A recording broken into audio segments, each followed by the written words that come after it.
Maita mauya.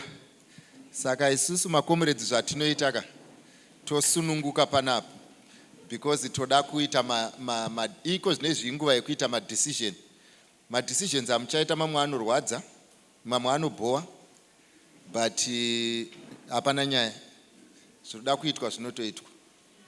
Ini ndakakuudza kuti ukarega kuburukira pabus stop pako uchaburukira pagedhi rekuri kuenda mota. Kuburuka unoita sei? Kuburuka unoburuka but unofanirwa kuburuka. Ukasaburuka wega unoburutswa. Kuburuka kuita sei? Kuburuka. Ukasaramba uchangorambwa. Kuburuka uchangodii chete uchangoburuka. Paunoburutsirwa ndo pachangozosiyana. Saka zviri nani kuita choice when you still can control the outcome. Vanangu ndambotanga ndakubvunzai mubvunzo uri simple. Ndoda kutora for example ndotangira panapa. Sumuka mwana wamai yangu. Totora kuti panapa ndo patiri mirapa. Tiri kuchipinga handitika. Kana ndiri kuchipinge kunoko haikona kumbva waita wanyatsogona. Kana tiri kuchipinge ukanzi nongedzera kuHarare unonongedzera kupi? Ndozvandoda kungobvunza chete. Ukanzi uri pachipinge panapa onzi nongedzera kuHarare unonongedzera kupi? Kupi mwana wamai yangu? Uya padhuze ndionenge uchitendeka uya. Iwo ndionenge uchaita unenge uchitendeka. Iyi Chipinge handirezeka. Uyu ndiye ari kundipa directions uyu. Saka tendeka kuHarare. Uku kawo. Right, saka iwe ndiwe Harare. Mirapo. Ausati wakuenda uchiri pano. Uyu iHarare. Ndo kwatiri kuenda tiri paChipinge ndizvo zvoka. ndokumbira kuti ndinongedzerewo kwaMutare. Tiri panapa uku futi iri pakati peHarare isa uri pakati peMutare neHarare zvokuti uchibva kunoku unorova straight kunobata kuHarare. Aiyo, kana uchidarika neMutare urova kuti haisi straight. Munonzwa mubvunzo wandiri kubvunzaka. Kune inonzi straight, kune kuti uri kupfuura nekwaMutare kana kuti uri kupfuura nekumasvingo. Indoda kungoziva kuti i-straight line here kubva muno kunobata kuHarare. Chete. Pakunetsapo unoda assistance. Zviri mu-straight line here kuti ukasimuka nendege unongochitoona kuti ndabva paChipinge, iyo Mutare, iyo Rusape, iyo Nyazura, ombowati Pacha. Paoma. Aiwa, hazvina kumbooma izvi mani. Batsirwa naNdiga uyu.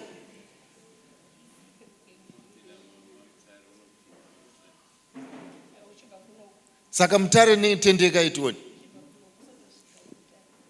Iri hapo. Iwe ndiwe Mutare we, mira hapo.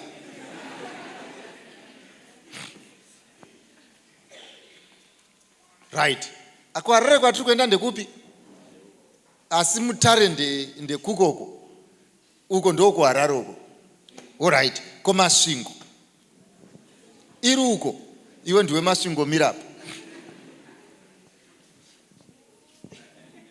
Hanzi mira hapo pawanongedzerwa naNdiga. Iwe ndiwani? Uyo ndokwatiri muridzi werwendo ari kuenda kupi? kuHarare. Iyo ndiyo chiyo Mutare, iyo ndiyo masvingo, iyo ndiyo Harare. Pakajeka kapa. Hapana metsi dzandoda kuti mumboita. Ndoda kuti muone. Nai muning'ina ndakubvunza iwe. Hanzi kudira kuno kumasvingo. Toda kuti vanhu vanyatsokuona munhu mira paunoonekwa. Zvinogona kubhadhara zvinhu zvacho. Now mabhadhariro anosiyana. Muridzi werwendo ndiwe. Muridzi werwendo ndiwe. Simuka, ndiwe muridzi werwendo. Ndiwe uri kuenda kuHarare.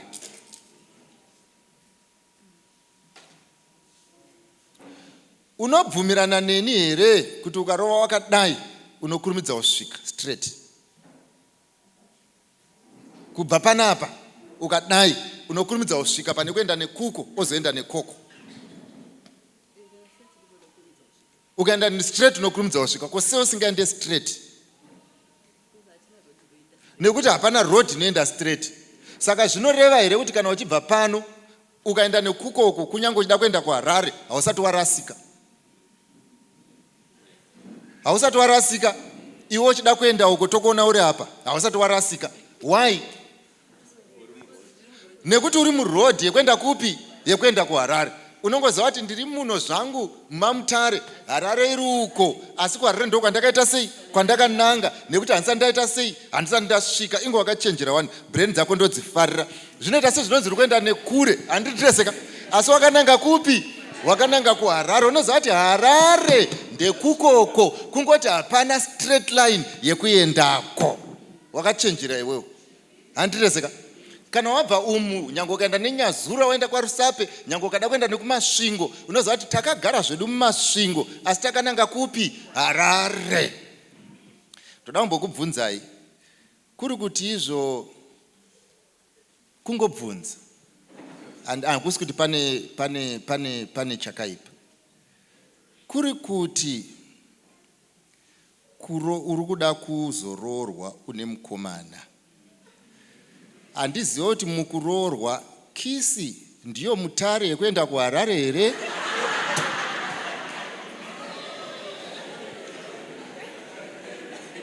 Handiri kungobvunzawo, ndiri kuita kaconfusion kadiki. Kuti ameno ndo road yacho here yekuenda kuHarare? Because kuHarare ndinoziva kuti kuHarare muruda kuenda hapana ne problem. Handiziva kuti ndo route yacho here?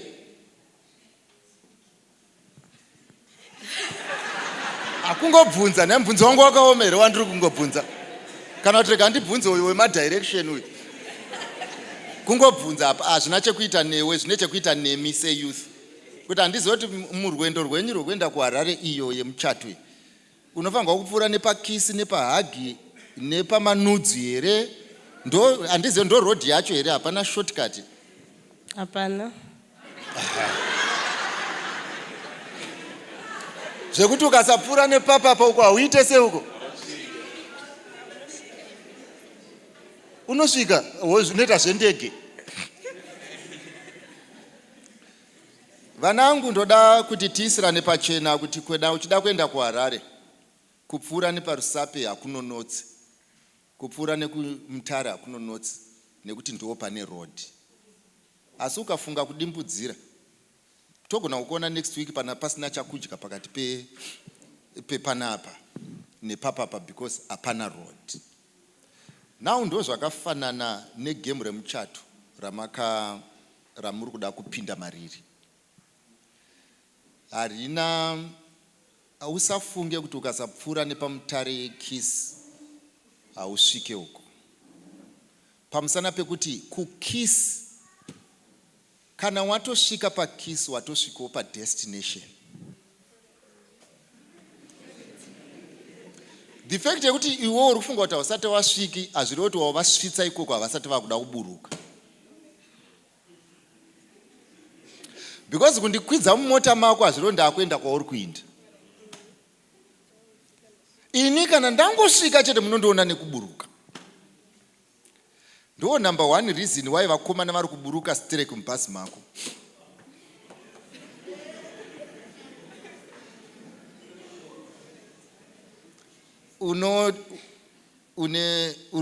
Vanenge vasvika kwamutare. Sorry.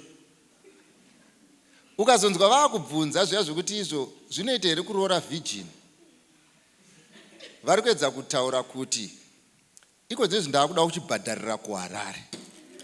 Mutare ndakaiona, Nyazura ndakaiona, Chivi ndakaiona. Asi iko dzezvo takuda hedu zvekuenda kupi manje kuHarare. Haisi problem futi kana vakudaro because hazvireve kuti iwe if all you have to offer is Mutare, everyone is destined for Mutare. Ende ndoda kukutendai nemaitiro amuri kuita kuti muri kusvitsa vanhu zvakanaka. Ende vese vari kunzwa vakafara muservice yamuri kuvaita sei yamuri kuvapa. Kana handizoti Mwari achakuitirai zvakanaka here uye zvine mugove here panyika, handitirezeka zvamuri kuita, asi mabasa enyu ari kuonekwa. Asi chinongotinetsa ndechekuti izvo mahwindi hatisati aona kuri kuenda kombi.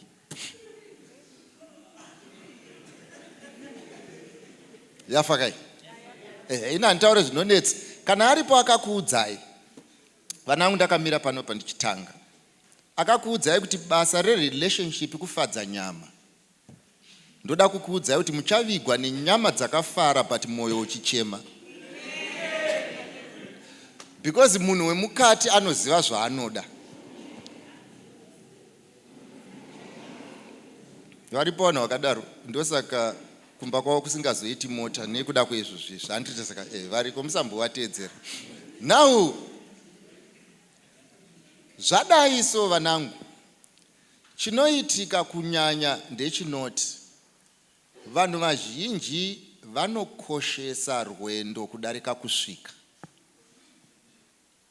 And they prepare a lot for the journey and not for the destination. Imimi munonakidzwa nezvaifangwa kunakidza kuHarare, asi munoda kuzvionera pamutare. kuHarare hamusviki. Asi musakanganwa kuti kwaMutare kunogara vanhu, asi handiko kwawanga uchienda. Chishona changu chakajeka, indotaura nevanhu vane dzinopanana moto. Muri kubata zvandiri kutaura? Not all marriages are marriages. Why pamusana pekuti mamwe vanhu vakazongoti handingarambe ndichangofamba mari yapera. Variko vanhu takungoita zviri pano. Usafunga kuti vanhu vese vakamitiswa, kwavakamitiswa ndiko kwavaida. Vari pamutare kusvika pandiri kuita. Asi Harare kuti iriko vanozviita sei? vanozviziva. Saka ndoda kukushuvirai zvakanaka patichange tichitaura, because nhasi mubereko wako ari kuda kuti uite decision, nemusiku wedenga nepasi ari kuda kuita decision kuti uchasvika rini uchiita chipfambi vamwe vachienda. It's as simple as that. Nematsvukiriro amakaita, nemarongekero amakaita, mangoita chipfambi, motendwa nekugadziriswa musoro, nekutengerwa airtime, vamwe vachitengerwa dzimba. Saka Mwari akukomborerei, ndakunamata. And I'm not going to preach. Ndiga achazokunamatirai. Inini, I'm going to talk to you. Your duty is to listen and to make decisions. I hope you hear me. Ina ntambe manje. Ndiri shamwari yenyu pane imwe level. Handizi shamwari yenyu iko zvinezvi. Handisi kutamba. Enda hakuna anobuda pagedhiri usina kudecide. Enda handina munhu anovirirwa nezuva masikati. Enda hakuna munhu achabika sadza achibikira munhu ari kufunga kuzvisungirira. I hope you hear me. Those who want to die must die before we expenses. Hausi broiler, nyangwe mabroiler musi watinoauraya, the previous day we don't feed. Because hatiswere tichinetsana nemarara asina basi. Handireseka. So decisions will be made. Zvinosiiwa zvichasiiwa, zvinochengetwa zvichachengetwa. Saka I will be talking to you. Taziva kuti kwarare ndekuko. Imbogarai pasi. Ndakunamata. Baba wangu maita yenyu, rumbidzwai nekusingaperi. Patichataura nevana, tibetserei tiwirirane. Muzita raJesu tinonamata. Amen. Number 1, vakaita mabhuku akare munozviziva. Taiti kana tasvika pamabhuku, bhuku raiseta maexamples. Wainyatsoona example number 1 handizvo zvanzadzi, example number 2. Asi waizvosvika pamwe pawainzi ita wega ndima yechitatu, panenge pasingachadiwe example pakuda kuita wega. Vana vangu ndoda kuti ndikuudzei, pamunofamba mukati menyika mamunoona, mukasvika kunzvimbo kwaSamaita, example. Mukasvika kwaMachando, example. Mukasvika kwaDhuve, example. Examples of working and non-working marriages are there. Issue iri panapa chiri kuitirwa kunzi uone maexample ndeyekuti very soon unenge practical. Saka, and this is the honest truth yandoda kutaurirai. Pane vese vakagara muno, you will be a good example or a bad example, but the choices are made today.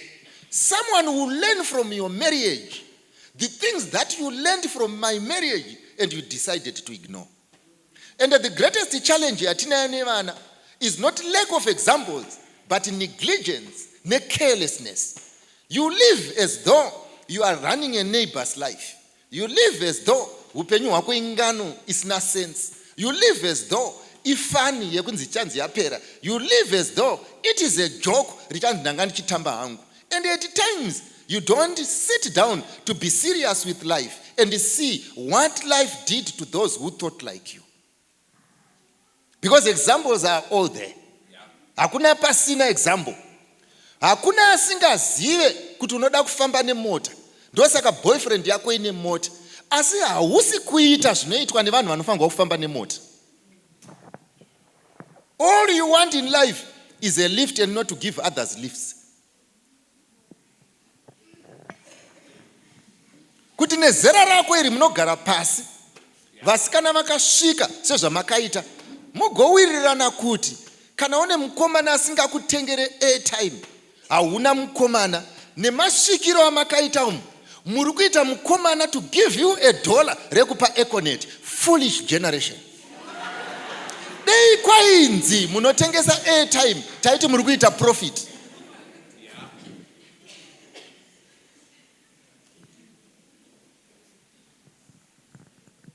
So, pekutanga ndinoverenga mukati mebhuku raIsaya, chitsauko ndecha 5.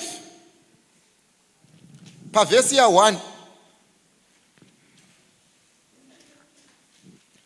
Idzi ndogona kudzisamaraiza, musaverenge. inotaura noumwe murume anoti izvo ndine munda wangu ndichaimbira mudzimai wangu rudo rwakanaka nekuti inini ndine munda wangu wemuzambiringa. Zvikanzi munda wangu wemuzambiringa uyu, zvikanzi ndakauisa fence, ndikauchengeta zvakanaka, ndikaisa wine press, ndikaudiridzira, ndikadira manyowa.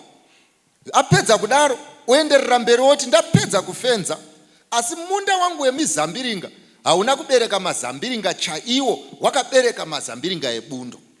Apedza kuti wabereka wild grapes, zvikanzi now chitongai, muri kubata zvitaurwa panapa, chitongai between me, sumukaiwe, uyu akuchitaura manje ndiye muridzi wemunda, zvikanzi chitongai between me nemunda wangu wemuzambiringa, kuti after all that I have done for it, what should I do to it? I hope you hear. Zvikanzi munda ndewangu, fertilizer ndeyangu, fence ndeyangu, mari ndeyangu, zvese ndezvangu. Asi munda uyu wabereka mafruits asiri iwo, emusango, asingade fertilizer. I hope you hear. Kuti unoenda kuchikoro onopasa zvinhu zvisingabhadharwe fees, zvefees unodzoka usina. Kuti pazvinhu zvese kondoreva nemeri zvandotaura ndezvazvokwadi uye zvingatendwa, kuti kuchikoro pazvinhu zvose chawakabuda nacho uri sure, uri clear, ndechausina kuendera. Zvawakaendera chaizvo chaizvo wakangodzoka uchimacha. And I want to tell you kuti after 11 years of going to school, you are happy coming back with nothing. Baba ako chaiva vachita vakanoraura hove havadzoki kusvika vabata. Iwe wakaenda kuchikoro, zvinhu zvaunoziva ndezvisina basa nechikoro. Ndozvitaurwa panapa kunzi zvandakaisira manyowa, nothing. Zvandakabhadharira fees, nothing. Chabuda hachisiricho, zvikanzi chitongai pakati pangu nemuzambiringa kuti toita sei. Ende unoziva chandofarira mwanangu, hanzi muridzi wemuzambiringa anoti ndichatanga ndabvisa heji, ndobvisa manyowa, ndosiya kuti vanhu vatsike tsike pamusana pekuti I cannot waste time on a fruitless vine. I love that. Akati no, I don't care how much I spend. I don't care how much fertilizer I put in. I don't care kuti ndakaita mazuva mangani ndichirima. What I care about, I cannot continuously put fertilizer pachibuda mazambiringa asiriwo.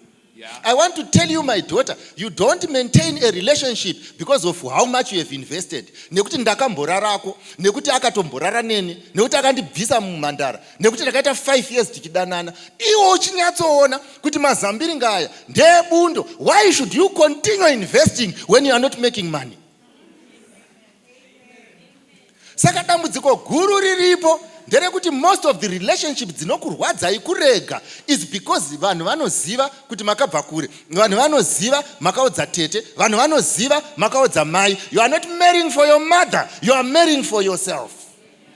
Saka panapa ari kutaura zvikanzi no, as long as uyu achifinyama kudai, as long as uyu achidouble crossa kudaro, mazambiringa ebundo handiendi nawo kumba kwangu. Decision number 1. Asi upenzi hunodai kuti uri kunyatsoziva kuti ndakatsvaga murume, ndaida kuita munhu kwayo, ndigove nerudzi kwaro, ndigoita vana, ndigoitawo imba, asi chinonetsa ndechekuti he has started dismantling you before he has invested in you. And you are seated there and expecting a good harvest. Pamunhu anoti gore rega rega paunosangana naye, zuva rega rega paunongosangana nawo, he is busy on you, not with you.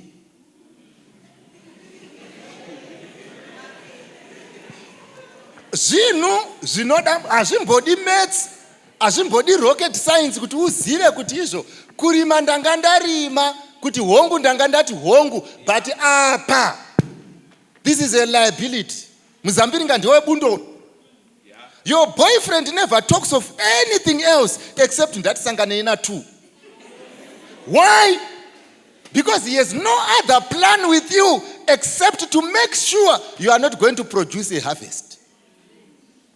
And you are faithfully there. And look how stupid you are. 5 years of going the same direction with the same man and getting nothing out of it. Dataro nomo msikana ane 28 years. Adanana nemunhu 2 years. munhu wacho ane 32 years ari kuti ari kuda dzimwe 2 years. Ndiri kumubvunza kuti kana iwewo metsi dzako uchidziita 2 years dzacho nadzo. Zvikanzi neuyu nekuti paita mazambiringa ebundo, the first thing that I am going to do, I am going to destroy it. Vanangu ndoda kukuudzai, mukomana haarambirwe neshamwari kana musikana haarambirwe neshamwari. Zvawakatanga wega unopedzisa wega. Hazvina meeting. Zviya zvekunzi nemukomana wamudza kuti hazvichaita ndokuti waona kuti mazambiringa ebundo, onzi yes ndakunzwisisa, uya timbotaura. Hapasina chekutaura. Asi tarisai muone kuti vakomana vangani vawakazoti after meeting wakadzoka wachinja mind. Unoenderei kumisangano? Marari mangana makaenda muchinzi road inogadzirwa, yakagadzirwa. Ongoti after every election ombva wamadzoka futi moti izvo road iya yakuda kuzogadzirwa dzoka achitaura kuti hashuwa road inoti kana ndiwo. Handitaura zvangu zvemusangano, nditaura kuti wako musangano wauri kunawo uyu unonyura uyu handireseka. Why pamusana pekuti kuparliament hausvike? Ndo number 1. And number 2, vanangu ndoda kuti ndikuudzei. Zviri kuburitswa pachena ndepekuti when a relationship fails, it's not talking about you, it's talking to you. You may have done everything that you were supposed to do, but it didn't work. Do you suffer because you did everything and you continue praying? No. Unotaura kuti apa zvaita seapa zvakona. Haizi losi kuri kwamubhazi risiri kuenda kwauri kuenda. Nekuti iwewe hauna kugarira mumari yako, wakagarira mukuenda. Asi tasa marelationship arimo, raabhazi rama wakagarira mari yako. Kuti muna mandumburuke after ndapeya $10. Handiendi. Ndogara munomu nekuti mune $10 yani yangu. Tozokuona muchidimbudzira kubva kuMozambique netsoka. Uchiripira $10 yani yako. Saka what are we doing now? Ndosaka manzwa muchinzi patauya pano. Tiri kuda kuti vana vedu musadzoke kuMozambique netsoka when you could afford to fly. All of you can fly because EMC kwedenga nepasi anoti I know the plan that I have for you. To give you an expected end. Saka expected end is there as long as you don't continue to build Babel. Uchi ndoda kuita mbiri. Ndo number 1. Number 2. Number 3.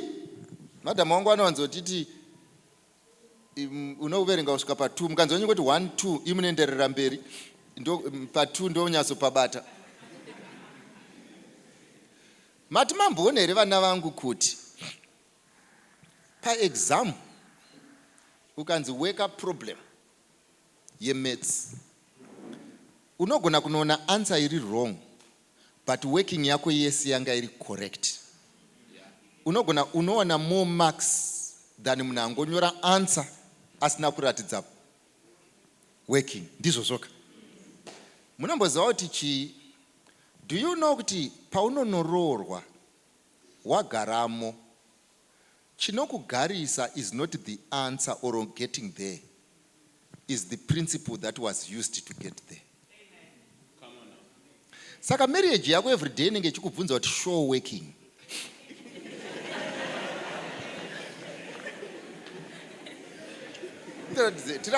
Tiratidzei kuti anza iyi kuti muzove pano makasvika sei. Ndo panozonetsa mwanangu paunonzwa mukomana achikuudza kuti azviiti kuti inini ndisiye mukadzi wangu achienda kusemina nevamwe varume because working inomuudza. Anenge akagara so. Usafunge kuti kana munhu apedza kurara newe anoita dzungu. Dzungu panenge pasina. Anenge achinyatsoziva kuti kana iwewe taigona kuzviita kumba kwababa vako namai vako, pamubhedha wamai vako nababa vako, kokuzoti wangu. Saka working zvenyu ende munoita zvamunoda. Uchisvika kumba kuma 11, uchisvika kumba kuma 12. chichaitika mwanangu musi wamunenge maamese mumba 11 dzikangochaya anoziva kuti hauzi wemunhu wemunamato 11 dzikangochaya hauzi munhu westudy 11 dzikangochaya you are up to something show working because anoziva kuti iwe uri munhu wemanudzi kana pafoni pako pangove nepassword kunyange ngeri yekuti isarire muhomwe iye anoziva because he had time to show working. But unfortunately vana vedu vazhinji hamuna kuchenjera, vana vedu vazhinji you are not smart. Zvinhu zvamuri kuita ndo zvichakunyudzai. Ichi chikepe ichi will not sell because you are busy proving how foolish you are when you should be presenting a wife or a husband for someone. You don't think asa kunyepa nekunyeperana, kukumurana nekukumurana, kumisbehave nekumisbehave. Mwaurukokana wako anotoziva kuti unomira pamberi pechechi ugoimba semukristu iye achiziva kuti zuro tatakarara tese, and anoziva kunyange ukamuti handina kumbodaro uri type who can lie with a straight face. Very soon you'll be showing working. Nasa ari kubirwa ndimudhara wako. Mangwana makuseni murume wako anenge kuti if you could do that to your father, you can do that to the whole world. With your CV, you are going nowhere. And munogara panapa makanditarisa as though I am a miracle. I want to tell you, vana vangu makagara muno, Chipinge kumusha kwenyu hazvina kunzifira muno.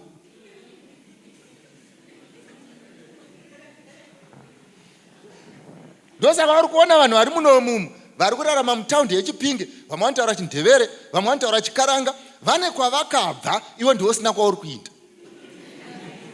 Why? Because when it was time to do things and to unoziva kuti vanangu varungu vakabva kuBritain vakaita mari muno, isu varidzi venyika tisina kupusa. Iye zvinezvi mukatarisa unongoziva zvinzi kuChipinge kune maavocado. Asi ndikati ane maavocado pano simudza ruoko, uchaona kuti iwe hauna maavocado, chakuita kuti maavocado ari kubhadhira gore rino iri. Vanhu vari kuuya vachituta maavocado. Utaura kuti vanhu vari kuita mari under your watch. Why? Because you are not doing the correct thing. Ndosaka tati today you need to make decisions to fly high. 2, 3. Ndaona kuti ndikagumira futi pa2 zvinotinetsa. Imabva kwamuri kuenda munoramba makadaro. Saka pamanotsi andichakupai nesummary yandiri kukupai iko zvinezvi. Kana uda kutora tora, kana usingade kutora rega, kana uda kurara kana usida kumuka muka, kana uda kuridza tsamwaridza, kana uda kunokontinya enda. Kune vanga vane mutori mudzanga yavo muhomwe, kana uda unopedza kusvuta enda unopedzisa, vafunga zvembanje endai munorova mbanje dzenyu, vafunga zvetototo endai munomwa, but ndoda kukuudzai kuti upenyu I one way. And I will meet you there. Zuro waishainira mai vako iwe vachikuudza kuti svika pamba nenguva zingizi gonyera pamba paruva yenyika hapere, ukakonana namai nasisi vako nemhuka dzese dzepamba penyu nekuda kwemukomana ari kupi? Vakaroora. Ende mai vako vanenge vakangotarisa vachiti izvo ane benzi ndiane rake. Here we go. Exodus chapter 2. Apa ndoda kuti uchiverenga Ndiga. Ndiri kuverenga pavhesi ya10 na11. Imi munozonoverengawo makumba kwenyu. Exodus chapter 2. If a project becomes complicated, vana vangu, pull it down. If a project becomes complicated, pull it down. Unoziva kuti chii mwanasikana? Rimwe gore takauya pachimani manapo tangovhakacha tikaenda pane imwe nzvimbo yainzi Bridal View, takapfuura nepaka location so, and everything was nice. Ndobva tadzokera kuHarare, ndobva panzi paita cyclone. Ndobva tadzoka tikati let's go and see what happened to Chimanimani. Ndobva tasvika. I remember patakauya kuChimanimani, chinhu chekutanga chakandishamisa ndechekuti location rwatakaona rwakamira pakanga pasina dzimba. Chechipiri tikaenda pabridal view yakanga iri open for tourists the previous month, it was closed to tourists. Unonzwa chishona, when I'm speaking to you, do you hear? Unonzwa zvandutaura. Ndati bridal view was a tourist attraction. Ndakauya apo mwedzi wapfuura, ndikadzoka the next month, a tourist attraction was closed. No tourists were allowed. It has ceased to be a tourist attraction because of a cyclone. You hear me? Number, I hope you hear me. Ndosaka Bible richiti chinhu chimwe chete nechimwe chete chine nguva yacho. Hakuna uchapfimbwa nekusingaperi. Hakuna chichakiswa nekusingaperi. Bridal view, you may be a tourist attraction.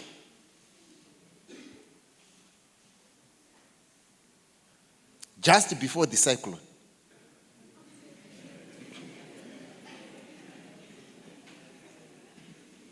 Chepiri, chakandirwadza ndechichi takasvika pane chihelicopter so. Chevanhu vanga vauya kuzobatsira. Ndomba taona pakamira umwe mudhara. Mudhara uya anoti ndakanga ndakarara mumba.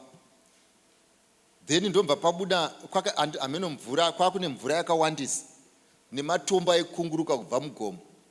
Saka rimwe dombo rakakunguruka kubva mugomo richisquasha dzimba dzese. And you know what happened kune this man? Akanga akarara mumba. Akarara mumba hafu yembamba yarohwa. Saka mbama uya mvura ine simba yakukukura vana vachirova pasi. Iye ndomba abata vana vake. Saka abata vana, akavabata, ndomba azonzwa kuti mvura ine simba iri. Zvekuti ndikaramba ndakabata, ndinoenda nevana. And he let them go. And he lived. And patakamuona achitaura nyaya yake, akanga achifunga kuti zvanga zviri nani if I had also gone with my kids. Because he feels kuti munda wangu wemuzambiringa, I should have done more than what I did. But unfortunately, ndo zvakaitika. Do you know vana vangu kuti munyika yatigere in times like this, when the current is so tough on us, you are making it complicated for us to hold on to you. Very complicated. Kuti ubate mwana wako so complicated. I hope uri kunzwa zvandinotaura. Kuti yes. Ndikakuti usadaro unozviuraya.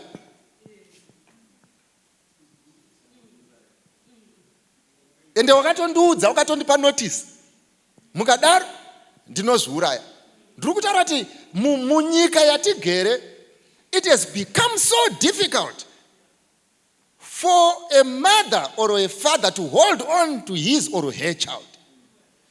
Ndikakuti mbomira mukomana uverenge, une manotsa wakatopiwa neumwe Jude asina mwana. And they are making it very difficult for a mother to make a decision. Iye achinyatsonzwisisa kuti I am holding you against a current yekuti if I let you go, you will not come back. Because ndinotumira mwana ari sober kuchikoro. Unodzoka usingaoni do. Unodzoka wane nhetemwa. Unodzoka pfungwa dzisingatori zvakanaka. Unodzoka wakutaura wega. And kana ndikataura newe, iwewe unondiudza nyaya yekuti handizvipa futi. Why? All you are doing every day is making sure you are difficult to hold on to.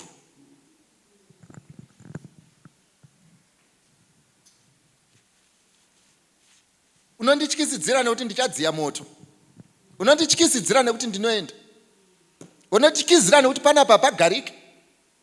Unondityisidzira because I don't understand. And of all the people, if ever there are people who are giving us problem, it's trying to hold on to your child. Ukamuti famba neku left, anoda kuenda ku right. Nyoka waiona here, ndinoiziva. inoruma pane vamwe yakamborumani kumunga kunehwa dzareko. By the end of the day, if ever there is a problem in a parent is holding on to the child.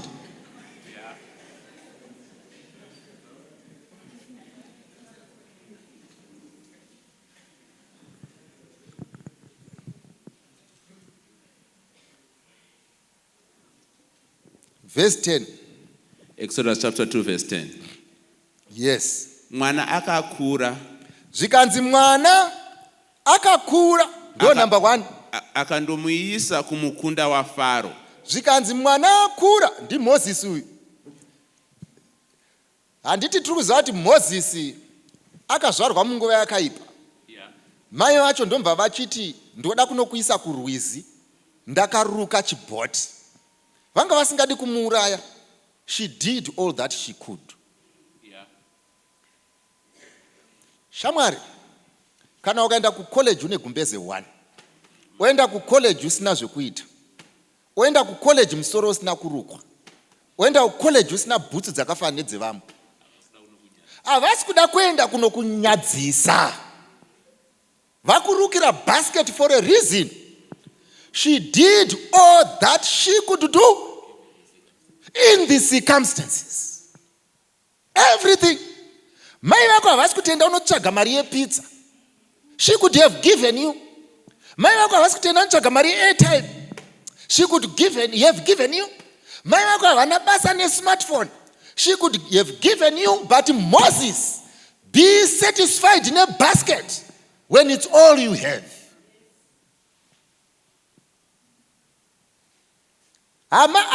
Moses hautaure zvebhoti.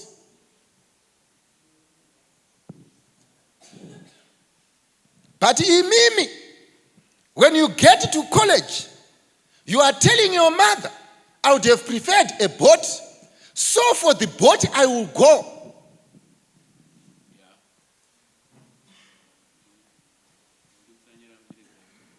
Yes. Sure.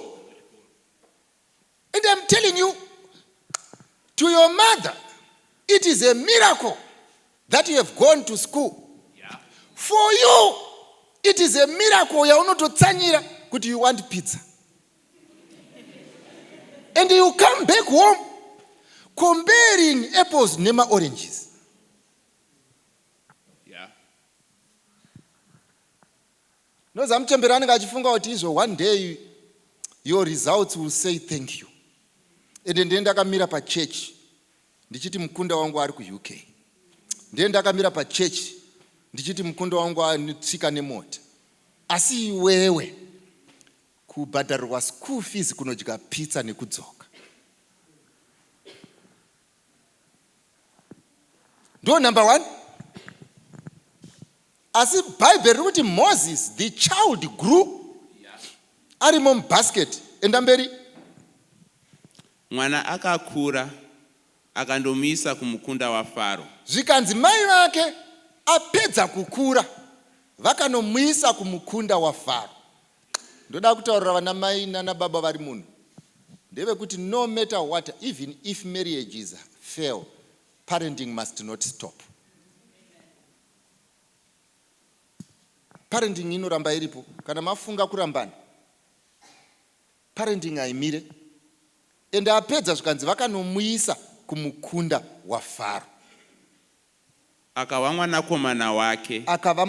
Akamutumidza zita rinonzi Moses. Akamutumidza. Akati nokuti ndamunyukura mumvura. Imimi dei mainzwisisa. Yeah. Bible riri kutaura. Panga pachitaurwa makuseni nyaya yaEsther. Akarerwa naMordecai. Esther pairerwa naMordecai. Unoziva kuti painzi enda unotakura huni. Vakanga vasingamutakurisi huni kuti agopota achitengesa huni. But when Mordecai was looking and training Esther, aiona zviri kuitwa vamwe. Akati kwete, I am not going to train my daughter to be a passenger in a man's life. not a slave, but I am treating her and I'm training her for royalty. Saka iti kana akaona Esther, he was being trained for the palace, not slavery. But look at what you have done. Nekuda kurukwa. Look at what you have done. Nekuda phone. Look at what you have done. Nekuda pizza. You have created a slave out of my queen. Look what you have done. Prostitute out of a princess. Mai vakatarisa so. Vachiziva what Esther. Taishika kuresu. Esther. Wainzi mamuka sei iwe. Esther. Waitonga nyika iwe. Esther. Wainzi first lady. Esther. Look at what you are doing.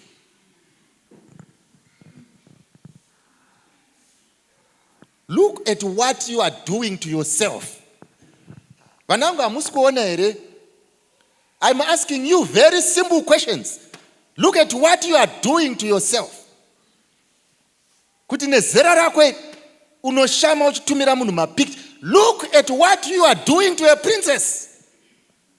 Look at what you are doing. Look at what you are doing to yourself. Panja haishutirwe umwe munhu. Haishutirwe neighbor. Look at what you are doing to yourself. Kune murume aimukira kumunda zuva nezuva. Achiti kana achinge akohwa mari yemabhanana, agoaisa mumasaga, agoenda nawo kuBechnaff. Achiti here, I am collecting money that must take my daughter or my son to places. Look at what you are doing.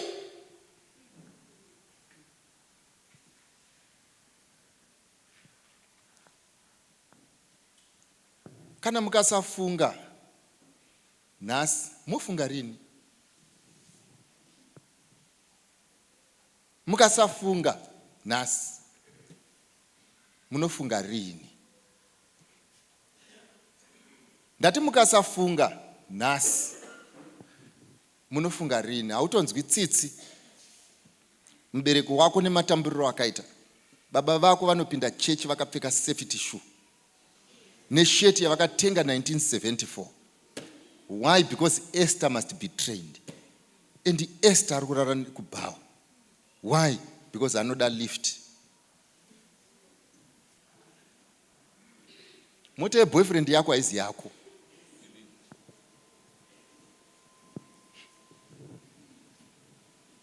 Iwo wakakudza kuti makombi driver anoya kuno kombi ndedzawo ndiani?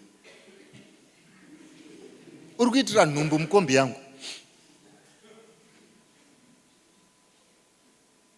And uone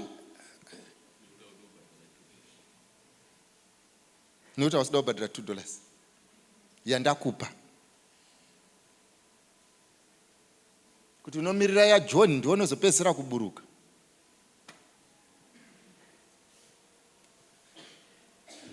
Manje hatidaro panapa.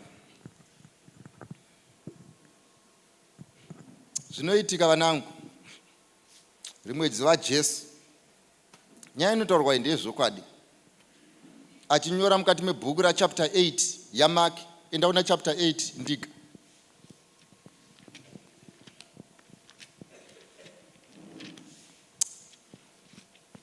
Asi usavhare kuna Exodus. Unoenda una chapter 8.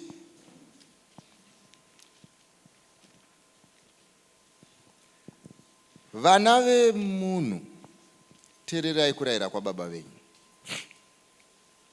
Inoti chii chapter 8 pavhesi ya15. Ndutaura nemi musati maroorwa musati maroora, nevachangoroorwa nevachangoroora, vakarambwa nevachangopinda, vanodiwa nevasingadiwe, vane zvinoshanda nezvisiri kushanda. Ndoda ngokuudza kuti mese makagara muno, kudenga uko kuno umwe mudhara anoti for I know the plan that I have for you. Ende munzwa zvaanotaura pana chapter 8 yaMark verse 15. Zvino akavarayira akati, Zvino akavarayira akati, chenjerai mutye mbiriso yavaFarisi nembiriso yaHerodhi. chenjerai mutye mbiriso yevaFarisi nembiriso yaHerodhi. Inzwai, ndoda kuti munyatsopabata mwanangu. Simuka, simuka dhota, newe. Iwe mirapo, iwe mirapo. Mundiregereroi ndo madzidziro angu vanhu tinenge tichitaura. Asi ndokushuvirai zvakanaka. Iwe mirapo, iwe mirapo. Saka Jesu manje uya munun'una. Jesu ari kutaura nevadzidzi vake. Amba avapa illustration. Zvikanzi chenjerai mutye mbiriso oro leaven oro yeast yevaFarisi neyaHerodhi. Ndoda kuti munyatsopabata. Hanzi ityai zvevanhu vepachechi nevasiri vepachechi.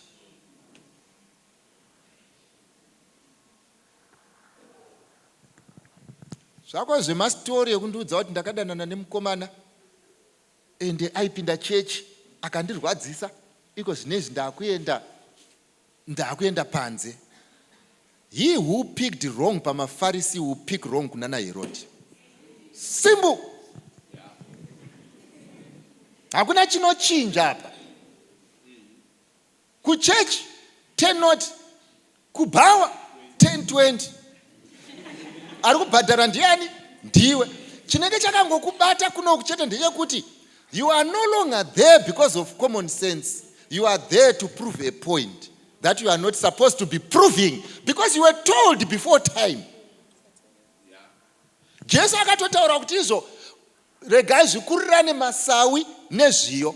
Aireva kuti zviyo zviriko kuchechi nemasawi ariko kuchechi. Kubata masawi iwe kuzviconvinsa kuti zviyo hakusisina, zviyo zviripo. Ndozvatoka naJesu. Zvekunzi hakuna vasikana kuchechi istori yamunotaurirana iye. Zvekunzi hakuna vakomana kuchechi istori. But I want to tell you, your church has been made smaller by a small mind. Saka Jesu avaudza manje pavhesi ya15, ityai mbiriso yevaFarisi. Vanangu ndoda kukuudzai. Kuita zvivi zvenyika muchurch does not make you a Christian because of the place where the sin was committed. In fact, it was better if it was committed out there, because waigona kuzotendeuka ukadzoka. Zvino ukaitira pano unotendeukira kupi? Ndosaka Bhaibheri richizotaura zvikanzi vanakomana nevanasikana verima vakachenjera kudarika vechiedza. Nekuti mhombwe dzikatendeuka dzinoya dzichiroorwa because dzinorega zvachose, iwe uchipomba part time. Orambwa nevari kupomba nawo vozonoroorana netsvina dzakabva kubhawa. Why? Because when they come here, they do what they came for. It's only you who goes to school and do everything else except your core business. Kutiko nezvimuri muyouth, where you should be thinking and planning, you don't think, you don't plan, only to regret when you get married. Moti netsa nekuona ma-psychologist when you were supposed to see the future before it comes. Nobika mbodza uchiti izvo ndozo ndichazoitira moto wakasimba richashinyira kusvika raibva. Yes, verse 16. Musagare. Exodus chapter 2. Chapter 8 ya Mark, verse 16. Or verse 16. Vakarangana vakati. Varituma nje vadzidza.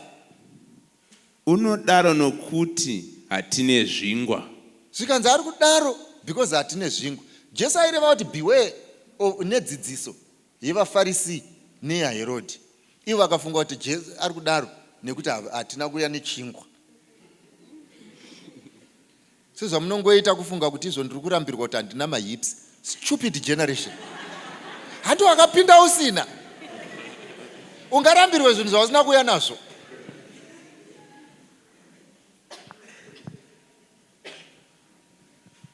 Nonzo munhu wese achinitaura story isina musoro.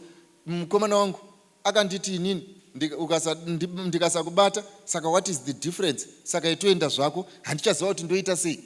kurambirwa zvinhu zvisina kukupinza basa. Pakati ndokuda wakamubata. Handiti wakavinga zvaakati anoda. Iwe kana relationship dzichisimbiswa nekubatwa, nemabatirwa wakaitwa handikada wakaroorwa.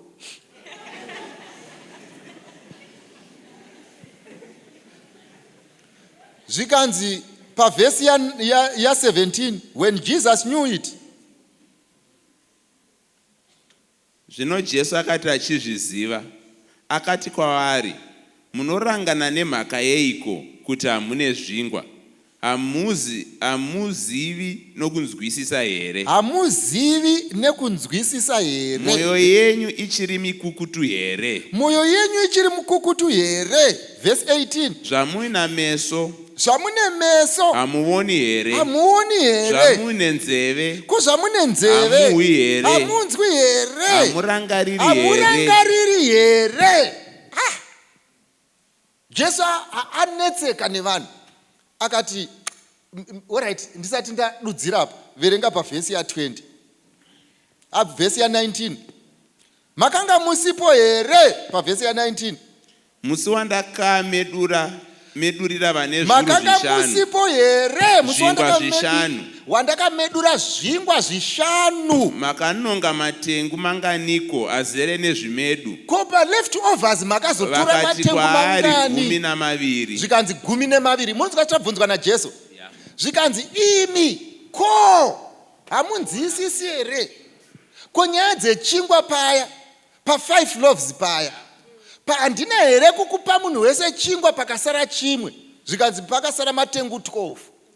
Hamuna kuzviona here kuti umwe hurumwandira rakanga risina, 1 ndiye akanga anazvo. Akanga anazvo neakanga asina, vese vakadya vakaguta vakasiya. Asi hakuna akadya zvaive mulunchbox make. Vanhu vese vakadya zvandakavapa, vakadya vakaguta vakasiya. Ko nhasi sei wakuda kudya zvemulunchbox zvisina kubva nemumaoko angu? Handiti imi maizviziva here kuti mufana uya pakatorwa lunchbox yake yanga ine matemba 2 nemabhanzi 5, nekuti hakuna mwana wechikoro anoenda ne5 loaves kuchikoro, nekuti ukaenda ne5 loaves haurwari, kana nefish 2. Mai mune matemba ake 2 nezvingwa 5. Saka vanhu pavakanzi garai pasi, bhaibheri rinoti pakanga pane 5,000 varume. Vakanzi garai pasi pasati pave nechikafu, vakanzi garai pasi pasati pave nehove. Yes, vagariswa pasi pasina chikafu kana kuti pane hove. Ndokuona vana Peter vakatakura lunchbox ine zvingwa zvingani 5 nehove ngani 2, vachienda naye kunani? Kuna Jesu. Pavaenda naye kuna Jesu, vese vakaseka, because kamufana kelunchbox kakaudzwa namai kuti chikafu tini chikasadzoka kumba pana pausadzoke. Zvino kakaona varume vakuru vatanga chikafu tini chako, iko kaiva kari musure kachiteera pane lunchbox yani yako. Vana Peter vakatora lunchbox vakananga naye kuna Jesu. Vanhu vavanzi garai pasi vakagara pasi.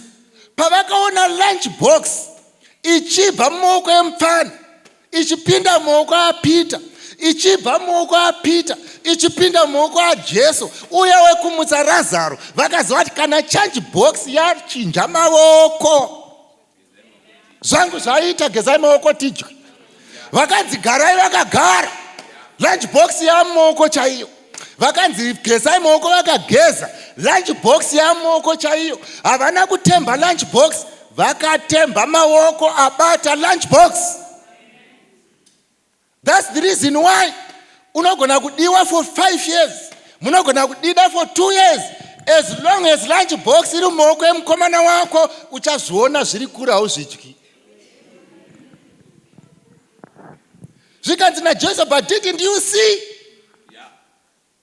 the miracle that I performed?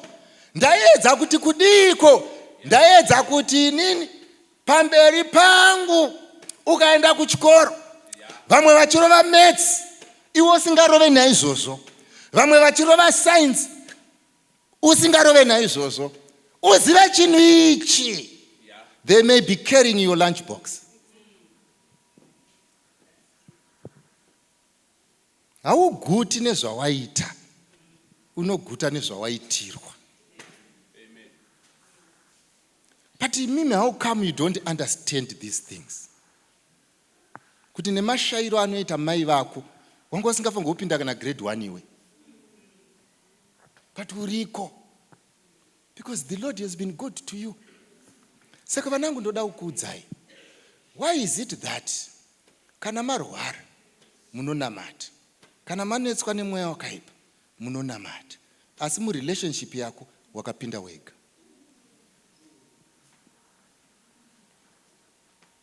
Kana makuda kuroorwa munonamata, kufadza mukomana munopesana naMwari.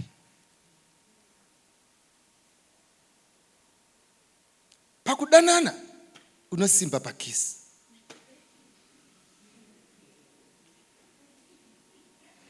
Jesu otarisa zvake oti no man, sei makavhura maziso asi hamuoni kuti kudiko? Sisi vako vakapinda nerodhi havana kudzoka, tete vako vakapinda nerodhi havana kudzoka, mai vako vakapinda nerodhi havana kudzoka. Hauoni kuti lunchbox mumaoko emwana haina kwainokusvitsai? Enda munoita zvamunoda, murukiswe nemari dzaifanirwa kubhadharira vamwe vana kuchikoro, mutengerwe pizza nemari dzaifanirwa kudyiwa nemurume nemukadzi wake, mugare pamasiti paifanirwa kugarwa neumwe munhu, munakirwe nezvisiri zvenyu. Enda munorara nevamunoda, mudye mari nedzese dzinoera. Asi ndoda kukuudzai chinhu ichi. Lunchbox in a 5 loaves ne 2 fish may be appealing today, but there is no any other supply.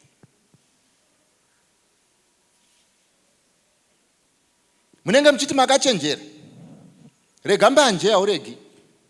Munenge mchiti makachenjera, usarare pese pese haunorara.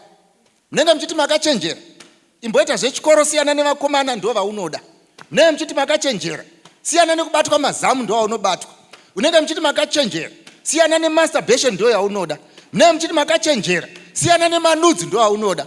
Munenge mchiti makachenjera kuti tine kanguva, we want to use it as much as we can. Bible rangu roti musanyengerwe, Mwari haasekwe. Chaunodyara ndo chaunokohwa. Anodyara upombwe achakohwa uzhinji, anodyara kusvikirwa achakohwa kusvikirwa, anodyara urume wemunhu achakohwa murume wemunhu. Zvikanzi naMwari uzive chinhu ichi, hauna mugove pachinhu ichi, nekuti anodyara mhepo achakohwa chamupupuri. Muri kuita sei? What are you doing with life? Ndati muri kuita sei? Ndati muri kuita sei? Ndaiudzwa nekamwe kamwana umwe musi achinditaurira, vabereki vedu isusu vanotirambidza kudanana vachiri kuchikoro, asi ivo vakadanana vari kuchikoro vakaroorana. Nhai mwanangu, inhema here kuti kuIsraeri vana veIsraeri vanga vari muubatwa? Asi Mozisi anga asiri muIsraeri here? Anga ari muubatwa here? Handiti dei Mozisi aitora maself achiti ndo kuEgypt vanhu vese vaiuya, because anga asiri muubatwa. Asi majority yanga iri muubatwa. Saka pane imwe nguva vana Mozisi pavanofanirwa kunyarara, nekuti upenyu hwemuIsraeri havauzivi.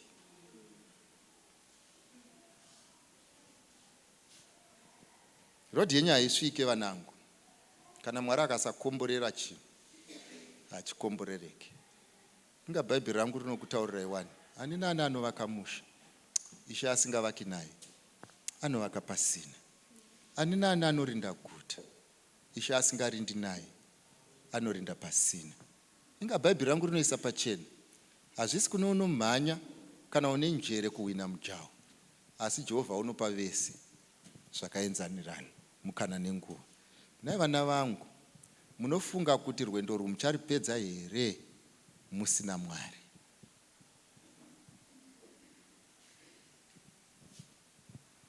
Nai vana vangu, toda kukubvunzai, rwendo rumuchaita sei narwo musina Mwari?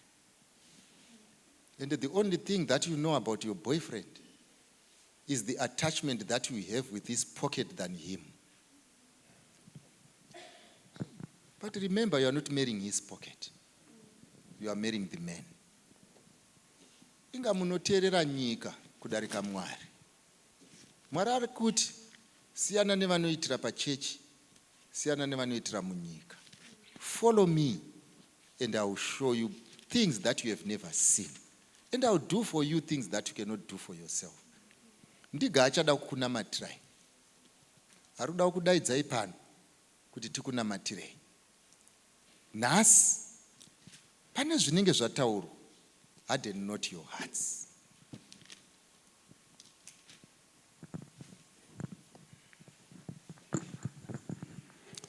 Saka Bible rinotiti pana Jude 24, not now unto him who is able to keep you from falling and present you before the Father. Not now kuna iye anogona kukurwirai nekukuchengetedzai kuti murege kuwa. Ndoda kubvira pfungwa yekutiko kune zvatisingagoni nezvinotiwisa panyika. Kune zvimwe zvatisinganzwisisi. Kune kumwe kwatoda kuenda toona sekuti kure. Kune kumwe kurasika kwatinoita toona sekuti hakuchadzokeki.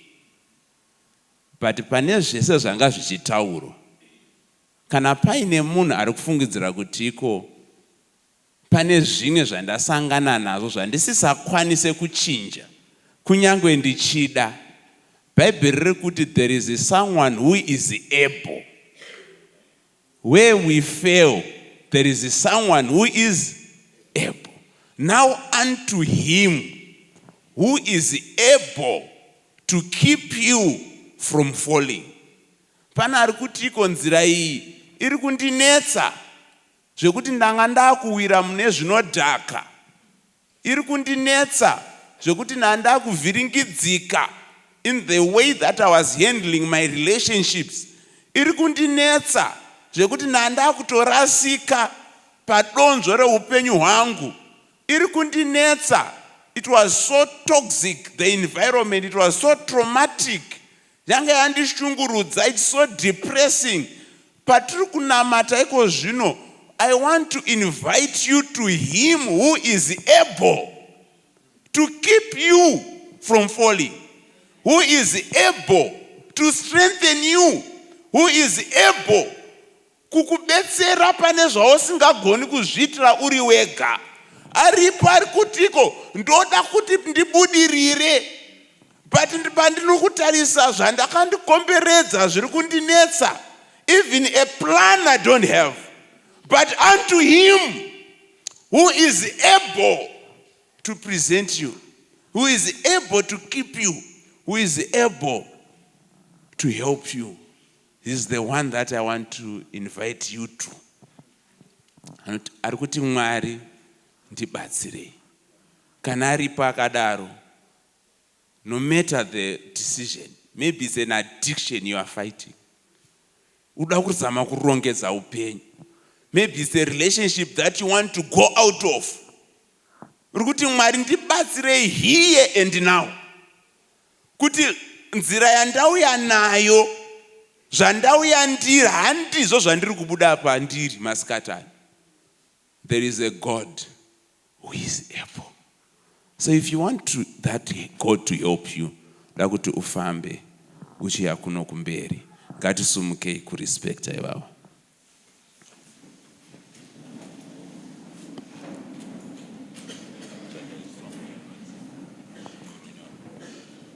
So whoever